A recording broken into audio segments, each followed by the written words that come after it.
नमस्कार।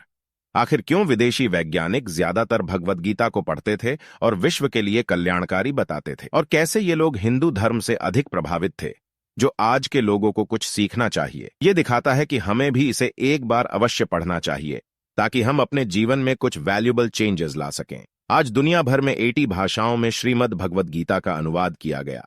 ये आज एक धार्मिक ग्रंथ के साथ एक दार्शनिक पुस्तक भी है जो कि लोगों के जीवन में महत्वपूर्ण परिवर्तन लाया है। तो चलिए वीडियो को शुरू करते हैं और जानते हैं कौन कौन वैज्ञानिक हैं जिन्होंने भगवद गीता से बहुत कुछ सीखा और प्रभावित थे।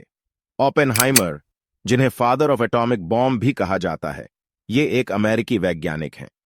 उन्हें परमाणु बम का अनुसंधान और डिजाइन करने की जिम्मेदारी थी, और ये वही परमाणु बम है जो अमेरिका ने जापान पर इससे हमला किया था, जो कि वहां पर आज की पीढ़ियों को भी प्रभावित किया है। ये वही वैज्ञानिक हैं जो कि काफी ज्यादा भगवद गीता से प्रभावित थे, और उन्होंने भगवद गीता पढ़ने के लिए संस्कृत भी सीखी थी।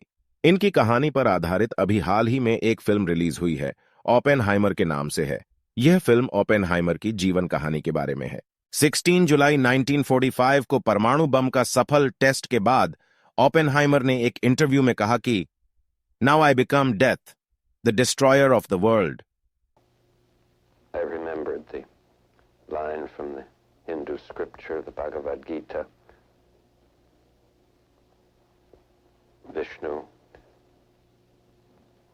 is trying to persuade the prince that he should do his duty, and to impress him takes on his multi-armed form and says, "Now I am become death, the destroyer of worlds."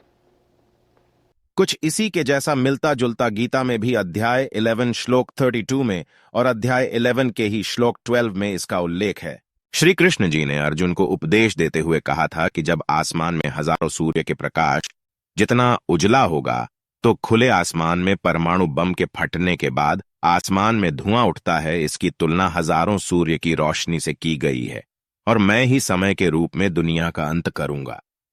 इन्हीं दो उद्धरणों को याद रखकर उन्होंने ऊपर वाली line बोली थी, अब मैं मौत बन गया हूं, दुनिया का विनाशक हूं। इससे साफ पता चलता है कि वो नियमित तौर पर गीता को पढ़ते थे।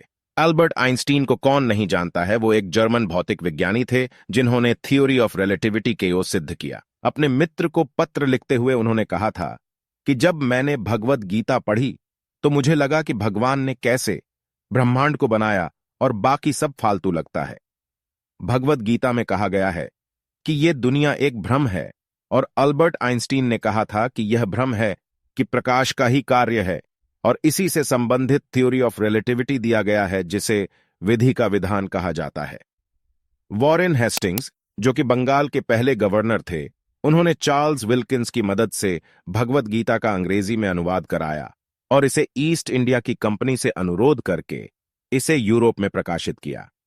वॉरेन हेस्टिंग्स और चार्ल्स विल्किंस ने भगवद गीता का अंग्रेजी में अनुवाद किया, और वे गीता से काफी ज्यादा प्रेरित भी हुए थे। उन्होंने कहा था कि अगर विश्व भगवद गीता को फॉलो करने लगा तो दुनिया सुख, समृद्धि और शांति बनी रहेगी।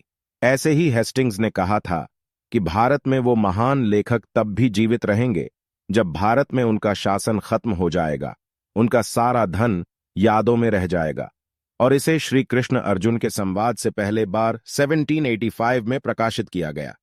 प्रशियाई दार्शनिक जिन्होंने हम्बोल्ट यूनिवर्सिटी फॉर्म किया, बर्लिन में उन्होंने भगवद गीता के बारे में लिखते हुए कहा, शायद ये दुनिया की सबसे बड़ी किताब है जो दुनिया में शांति ला सकती है। इनके जैसे बहुत से व्यक्तित्व हैं जिन्होंने भगवद गीता को पढ़ा और अपने जीवन में कुछ बदलाव लाए। भगवद गीता, जो कि एक हिंदू धार्मिक किताब तो है, लेकिन इसकी शिक्षा किसी एक विशेष धर्म के लिए नहीं, बल्कि ये समस्त मानव कल्याण के लिए है।